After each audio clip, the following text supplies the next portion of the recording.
तनिषा भिसे मृत्यू प्रकरणी पुण्यातील दीनानाथ रुग्णालयावर आरोप केले जात आहेत। तनिषा भिसेंच्या मृत्यू प्रकरणात ससूनच्या वैद्यकीय तज्ज्ञांच्या समितीचा अहवाल तयार झाला। ससूनचे डीन एकनाथ पवार हा अहवाल पोलिसांना देणार आहेत। भिसे यांच्या मृत्यूची जबाबदारी नेमकी कोणाची यावर चर्चा करत समितीच्या निष्कर्षाचा अहवाल अलंकार पोलिसांकडे सुपूर्द करण्यात येणार आहे।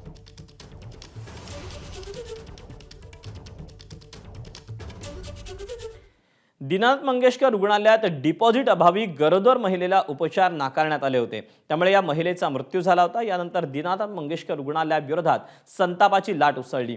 तसंच मृत तनिषा भिसे यांच्या कुटुंबियांवरही दुसऱ्या बाजूने काही आरोप करण्यात आले होते। या सगळ्या आरोपांचं खंडन भिसे कुटुंबियांनी एबीपी माझाला दिलेल्या मुलाखतीत केलं। पुण्यातील तनिषा भिसे प्रकरणात भिसे कुटुंबियांना रेशन कार्डवरून ट्रोल करण्यात आलं आणि हेच रेशन कार्ड भिसे कुटुंबियांनी एबीपी माझाला दाखवलं। तुम्ही म्हणता की आमदाराच्या पीएकडे पिवळं किंवा केशरी रेशन कार्ड कसं, तर आमदाराच्या पीएला पारिश्रमिक मानधन असतं। हे मानधन विधान भवन दर महिन्याला देतं आणि हे मानधन 30,000 रुपयापेक्षाही कमी आहे। आमदार अमित गोरखे 7 लाख रुपये घेऊन येणार होते।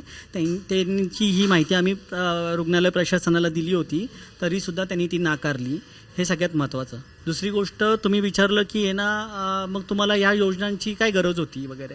या योजनांची गरज म्हणजे जर काय तुम्हाला ह्यातनं जे मुख्यमंत्री सहायता निधीतनं सुद्धा मदत होईल, 5 तास वगैरे सगळ्या गोष्टी झाल्या वगैरे, तर सकाळी 7-7:30ला सुश्रुत गैसासांना फोन केल्यावरती जेव्हा हॉस्पिटलला पोचलो त्याच्यानंतर पैसे गेला, काही काळ आम्ही घरी आलो, तोपर्यंत तिकडे बाकीची प्रोसेस चालू होती। सगळ्यात महत्त्वाचं, सुरुवात डे 1 पासून आम्ही जे काय म्हणतोय, आमच्या या सगळ्या प्रश्नांना आम्हाला उत्तरं पण द्यावी लागणार नाही। जर CCTV फुटेज आणि कॉल रेकॉर्ड्स जर सार्वजनिक केले तर ह्या सगळ्या गोष्टी सगळ्यांसमोर येतील आणि त्याचंच धोतक जर बघितलं तर पहिले 2 अहवाल आहेत ज्याच्यामध्ये स्पष्ट शब्दामध्ये हॉस्पिटल प्रशासन दोषी हे दिसतंय आणि तिसरा जो काय माता मृत्यूचा अहवाल वगैरे ज्या काही गोष्टी आहे ते किंवा ससूनची इन्क्वायरी, तर ह्याच्यामध्ये सुद्धा 100% आम्हाला वाटतं की न्याय हा आमच्याच बाजूनी राहील। आणि एबीपी माझा, उघडा डोळे बघा नीट।